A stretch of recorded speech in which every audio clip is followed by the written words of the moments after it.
Salam sejahtera jemaat yang dikasih Tuhan. Bertemu lagi dalam Renungan Harian GKI Kebonjati. Dan bersama saya Agus Gunawan, kita akan sama-sama membahas satu tema tentang hidup dan matiku bagi Tuhan. Saudara, bacaan kita diambil dari surat Paulus kepada jemaat Filipi dalam Filipi 1 ayat 18b sampai ayatnya ke-26.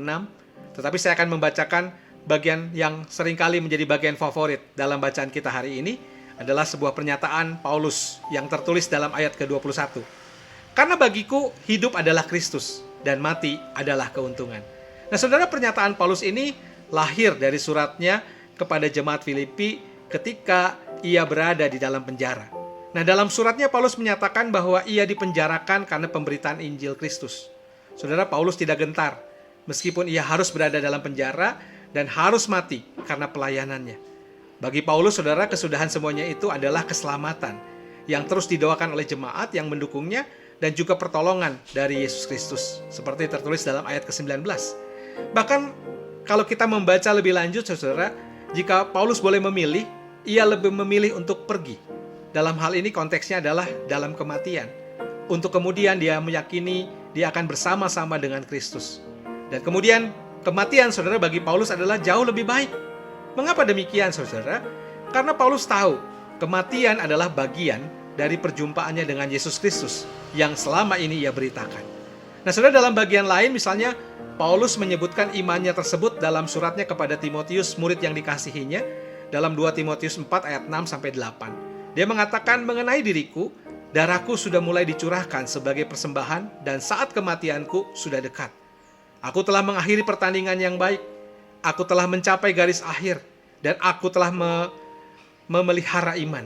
Sekarang telah tersedia bagiku mahkota kebenaran yang akan dikaruniakan kepadaku oleh Tuhan, Hakim yang adil, pada harinya. Tetapi bukan hanya kepadaku, melainkan juga kepada semua orang yang merindukan kedatangannya. Nah, saudara, dalam pernyataan ini Paulus tidak takut mengalami kematian. Baginya ia percaya pada pengharapan kebangkitan atas kematian yang telah nyata melalui kebangkitan Yesus Kristus. Bahkan Paulus menuliskannya dalam pengajarannya seperti tertera dalam 1 Korintus 15 ayat 20 dan 22. Tetapi yang benar adalah Kristus telah dibangkitkan dari antara orang mati sebagai yang sulung dari orang-orang yang telah meninggal. Karena sama seperti semua orang mati dalam persekutuan dengan Adam, demikian pula semua orang akan dihidupkan kembali dalam persekutuan dengan Kristus. Nah, saudara, meskipun Paulus siap untuk menyongsong kematiannya, Paulus sadar bahwa kematiannya belum tiba. Oleh sebab itu, keberanian Paulus menyongsong kematian juga sama dengan keberanian Paulus untuk tetap menjalani kehidupan, bahkan di tengah penderitaan sekalipun. Paulus menyatakan bahwa jika aku harus hidup di dunia ini, itu berarti bagiku bekerja memberi buah. Jadi mana yang harus kupilih? Paulus mengatakan tidak tahu. Bagi Paulus, saudara, pada akhirnya soal kematian atau kehidupan adalah bagian dari misteri Allah yang dua-duanya ada dalam kuasa dan kehendak Allah. Oleh sebab itu, mati dan hidup, saudara, bagi Paulus, dua-duanya bagi Tuhan. Dalam kesempatan kehidupan dari Allah, itulah kemudian Paulus menyatakan bahwa ia tetap akan melayani bersama-sama dengan jemaat.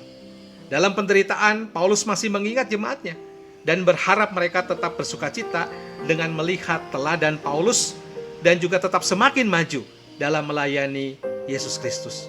Nah, saudara, Paulus juga berharapan bahwa ia akan bersama-sama lagi dengan jemaat entah melalui kehidupan atau kematian. Persekutuan jemaat dalam Tuhan tidak bisa dipisahkan oleh kematian sekalipun. Oleh sebab itu, dalam pengakuan iman kita sering menyatakan aku percaya pada persekutuan orang kudus. Itu mau menyatakan bahwa baik yang hidup maupun yang telah mati, kita berada dalam persekutuan orang-orang kudus. Oleh sebab itu, saudara, mari kita belajar untuk memberikan seluruh hidup kita untuk berkarya bagi Tuhan. Karena bagiku hidup adalah Kristus dan mati adalah keuntungan. Dan ini akan menjadi moto kita di dalam menjalani kehidupan di dunia ini dan sampai saatnya kita berjumpa kembali dengan Tuhan yang terus kita layani dan kita beritakan. Tuhan memberkati kita.